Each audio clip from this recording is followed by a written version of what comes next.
How to fix WhatsApp banned. Hello guys, if you want to fix WhatsApp banned, first step, click settings,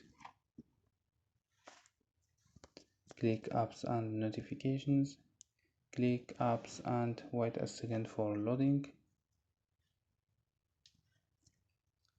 Scroll down for search your app, WhatsApp, or click here and search.